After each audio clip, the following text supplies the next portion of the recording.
Film dimulai di sebuah pantai di negara Norwegia, di mana ada seorang ahli paleontologi bernama Nora yang lagi mencari fosil dinosaurus yang katanya ada di pantai itu. Ever? You plan to dig up the entire beach? Bersama dengan timnya, mereka berusaha menggali terus-menerus sampai Nora berhasil menemukan sesuatu di bawah tanah. Dan akhirnya dia pun berhasil menemukan fosil dinosaurus yang ia cari selama ini. Sementara itu, di sebuah pegunungan ada sebuah proyek dari pemerintah untuk membangun sebuah jalur kereta api yang baru saja. Tapi mereka harus mengebor pegunungan untuk membuat sebuah terowongan. Sehingga para pecinta alam protes ke para pekerja untuk membiarkan gunung itu tetap lestari. Meskipun begitu, para pekerja tetap bekerja dengan menyiapkan bahan peledak. Peledak pun diledakkan, namun setelah para pekerja kembali ke dalam terowongan, mereka mendengar suara gemuruh di sekitar mereka. Selanjutnya, ada teriakan bersama dengan terowongannya mulai runtuh, dan mereka cepat-cepat kabur dari terowongan itu. Namun sayangnya, mereka tidak berhasil untuk keluar, dan akhirnya mereka pun pada habis terkubur di dalam saat itu, di markas operasional Angkatan Bersenjata yang berada di tempat ibu kota, para petugas menerima kabar kalau ada peningkatan aktivitas pegunungan di tempat proyek jalur kereta api. Oleh karena itu, mereka mengirimkan pesawat jet untuk memeriksa situasinya dan mengetahui kalau proyek itu sudah hancur sama sesuatu. Jadi, Pak Menha mengabari hal ini kepada Ibu Menteri, ditemani sama seorang penasehat yang bernama Andreas. Selain proyek yang hancur, pemerintah juga mengetahui ada sesuatu seperti jejak besar dari kamera pesawat jet. Oleh karena itu, mereka memutuskan untuk merekrut ahli paleontologi Nora untuk memeriksa jejak besar yang aneh itu. Awalnya, Nora tidak mengetahui apa tujuan pemerintah memanggilnya ke markas angkatan bersenjata. Tapi setelah dia sampai dengan meeting yang sudah ada para petinggi dan para ahli di sana, dia menyadari kalau sudah ada terjadi sesuatu yang tidak beres. Pak Menha memberitahukan kalau kejadian hancurnya proyek itu bukan gara-gara serangan militer atau serangan teroris, melainkan gara-gara peristiwa yang bersifat geologis. Ketika para ahli menduga yang macam-macam sampai menduga perubahan iklim, Nora merasa yakin kalau cekungan-cekungan itu adalah jejak kaki dari seekor makhluk. Tak lama setelah itu datang seorang operator wanita yang berkacamata, sebut saja Ayu. Dia memberitahu kalau setelah ia berhasil meretas salah satu HP pendemo, dia mendapatkan rekaman video.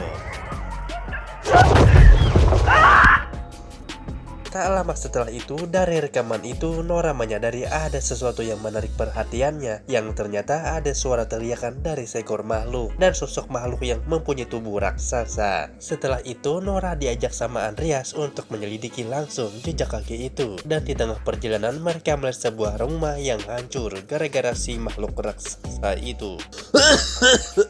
Di sana mereka bertemu dengan seorang kapten tentara yang bernama Chris yang memberitahukan kalau pasukannya menemukan makhluk raksasa itu yang mendaki bukit lewat lembah dan jejaknya berhenti sepenuhnya 20 km dari area ini. Nora dan kawan-kawan kemudian bertemu dengan saksi sepasang suami istri dari pemilik rumah yang hancur yang mengaku melihat bagaimana rumahnya hancur sama si makhluk itu. Tapi mereka tidak melihatnya secara jelas bagaimana bentuknya karena seolah-olah mereka berada di bawah sebuah gunung yang bergerak. Setelah cukup mendapatkan keterangan dari mereka, Nora dan kawan-kawan memeriksa jejak kaki yang besar di luar sana, di mana kedalamannya cukup dalam dan Nora memeriksa jejak biologis dengan senter UV. Namun, ia tidak menemukan apa-apa.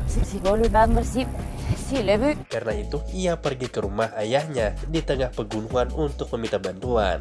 Karena si ayah tinggal sendirian, dia menjadi sangat curiga ketika menyadari ada orang datang. Tapi setelah melihat anaknya si Nora, si ayah pun mau menurunkan senjatanya. Kemudian mereka masuk ke dalam rumah di mana ada banyak informasi-informasi tentang si makhluk raksasa itu yang dikenal sebagai dongeng di negara Norwegia. Salah satu foto menunjukkan sejarah tahun 1943 tentang suatu pasukan yang disuruh untuk membangun jalur kereta api di daerah pegunungan Norwegia. Namun pada akhirnya dihentikan yang dipercaya gara-gara ada sesuatu di gunung itu. Tapi Tobias yakin kalau sesuatu itu sengaja dirahasiakan dan bukti serta saksinya sengaja dihilangkan. Setelah Nora menunjukkan video rekaman kemunculan makhluk raksasa itu ke Tobias. Disse fjellene bedre enn noen.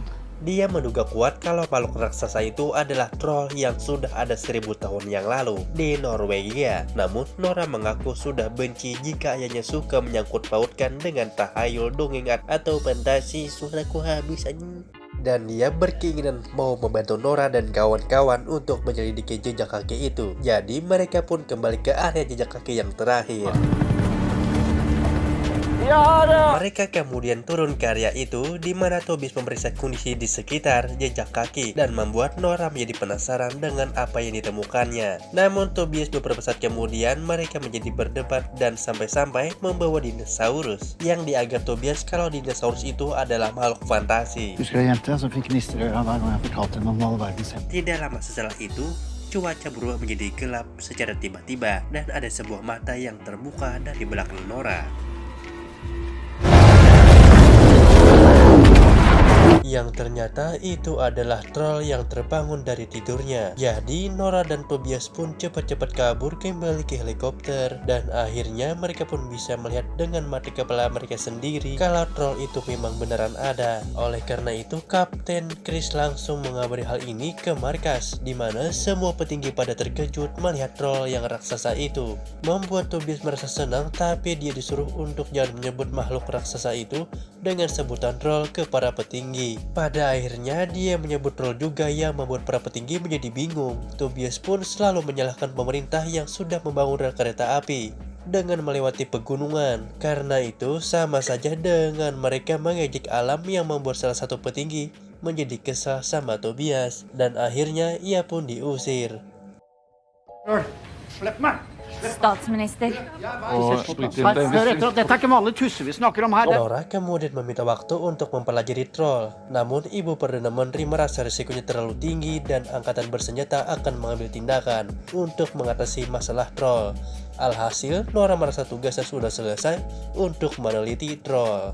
Tapi Tobias bilang kalau kemunculan troll itu pasti ada maksudnya dan tujuannya, dan manusia bisa saja menakuti troll dengan senjata. Namun Tobias yakin kalau alam akan melawan. Oleh karena itu mereka ikut bersama Kapten Chris yang mau melaksanakan operasi militer untuk menghabisi troll hidup. Operasi militernya dilakukan di area hutan di mana ada banyak tentara yang dikerahkan. Setelah di sana para tentara berada di posisi masing-masing, mereka menunggu sampai troll datang.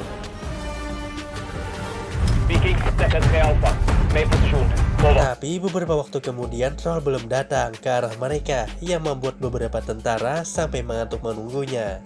Jadi Tobias menggunakan kesempatan ini untuk mengingatkan cerita tentang troll ke Nora.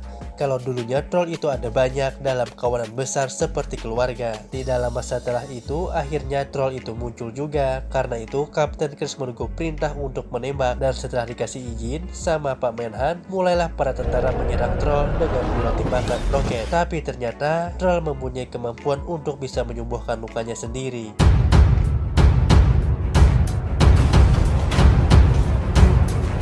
Saat itu dia meminta secara langsung ke troll untuk tenang dan memberi tanda kalau dia dan kawan-kawan tidak ada maksud untuk menyakitinya. Setelah Tobias tersenyum ke Nora, ia melihat sebuah kendaraan dengan mesin senjata yang bergerak ke arahnya dan menimbakinya, sehingga tanpa disadari ketika mau menyerang kendaraan itu ekornya mengenai Tobias. Setelah melihat troll yang pergi menjauh, Nora melihat kondisi ayahnya yang sekarat. Jadi dia berusaha menyelamatkannya, tapi ayahnya merasa mendapatkan penglihatan tentang sebuah istana raja. Oleh karena itu ia meminta Nora untuk membaca ketiga hal itu, dan akhirnya ia pun menghembuskan napas terakhirnya. Setelah insiden itu Nora mencari tahu apa maksud dari istana raja dan rumah dari buku ayahnya, sampai ia harus ketiduran ketika mencari tahu, yang menunjukkan kalau troll itu tidak tahan sama sinar matahari. Nora mencari tahu apa yang terjadi kelemahan troll, dan ketika melihat sebuah foto di gereja menyadari kalau benda yang di gereja pasti menjadi kelemahannya. Oleh karena itu setelah Nora dan kawan-kawan menyampaikan rencana mereka ke pemerintah, mulailah mereka pergi ke sebuah taman hiburan yang akan dilalui troll, di mana ada banyak yang mengunjungi taman hiburan itu. Ada seorang bocil yang lagi melihat patung troll, tapi tidak lama setelah itu terjadi guncangan di area taman hiburan dan ternyata troll muncul dari balik patung itunya sendiri.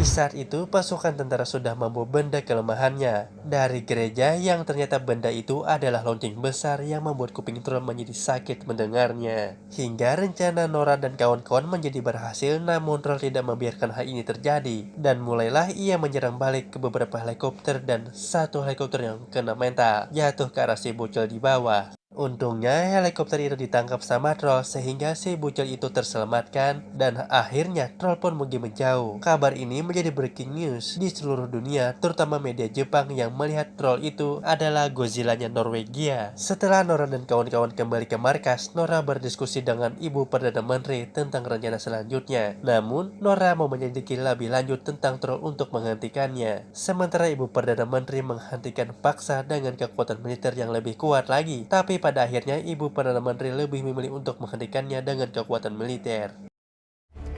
Jag menar att du gör en stor fel. Det vill jag att du ska veta. Sementara Ibu Perdana Menteri mulai mengumumkan secara resmi tentang ancaman dari Troll ke semua warga. Ia menyatakan status keadaan darurat untuk Norwegia Historien vil måtte omskrives. dan memberitahu ke semua warga ibu kota untuk mengevakuasi ke tempat lain untuk sementara waktu. Dan Nora menceritakan apa yang diucap Tobias tentang istana kerajaan di rumah itu. Dan setelah beberapa saat, ketika membaca buku dari Tobias yang ada tulisan, Nora menduga kalau itu artinya adalah penjaga gerbang yang diketahui Andreas kalau maksudnya adalah nama seorang pejabat senior di istana kerajaan Norwegia karena dia pernah melakukan beberapa kunjungan ke sana. Oleh karena itu, ia pun menyuruh Andreas untuk pergi ke sana. Di tangan mereka disambut sama orang yang bernama Cindy. Ia mengaku kalau Tobias sejak lama dan menduga kalau salah satu anggota keluarganya akan datang. Pada akhirnya, setelah beberapa saat berjalan di area bawah tanah dari istana, Nora sampai di sebuah tempat yang dimaksud ayahnya yang ternyata itu adalah tempat istana kerajaan Troll di bawah tanah. Tapi mereka tentu saja sudah menjadi tengkorak. Under kristningen av Norge renset Olav med helger. Kalau tempat ini ditemukan pada tahun 1920-an dan diceritakan kisah troll dahulu kala, terutama para troll di tempat ini yang dibantai semuanya. Dette Gara-gara tidak sesuai dengan keyakinan dari pemimpin satu kelompok, namun para troll berhasil menyelamatkan salah satu anak dari Raja Troll. Lalu dia memeriksa salah satu tulang dengan sinter UV yang ternyata tulang itu adalah perlahan-lahan berubah menjadi batu yang membuatnya teringat sama sebuah kalimat dalam dongeng Troll, yaitu dari gelap datang dalam terang hilang. Artinya Troll itu sebenarnya memang lemah dengan sinar matahari, tapi pada saat ia bangkit di pegunungan ia bisa bebas bergerak karena kondisi cuaca lagi mendung. Jadi Nora berencana untuk melakukan sesuatu yang bisa menghentikan Troll. Pemerintah mengetahui pasukan tentara yang belum bisa menghentikan Troll, jadi Ibu Perdana Menteri menyuruh untuk melakukan yang harus dilakukan. Oleh karena itu, Pamenhan mengeluarkan sebuah kode rahasia untuk mengaktifkan rudalnya. Ketahui si hacker Ayu mengabari tentang rudal itu ke Andreas yang ditanggapi dia kalau itu kabar tidak bagus. Sementara itu, Nora dan Andreas membawa benda besar di belakang mobil dan setelah Troll muncul di depan mereka, mulailah mereka mengeksekusi rencana yang sudah direncanakan. Beberapa saat kemudian, ketika harus menjauh dari Troll, salah satu tali pengencang tengkoraknya terputus, sampai-sampai tengkoraknya terjatuh.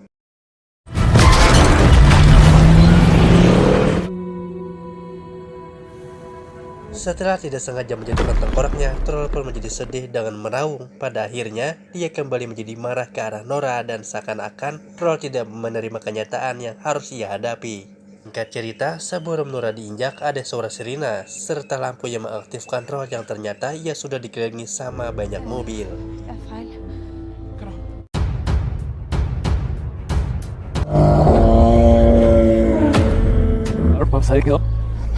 er feil.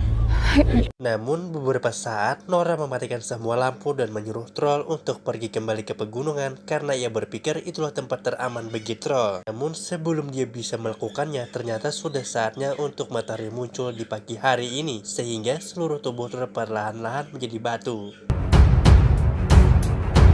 Nora dan Andreas pun mencari nama yang pas untuk bukit itu dan mau menamai dengan Bukit Tobias. Dan jangan lupa untuk subscribe ke channel ini agar saya tambah semangat untuk menghibur kalian dan upload video terus-menerus.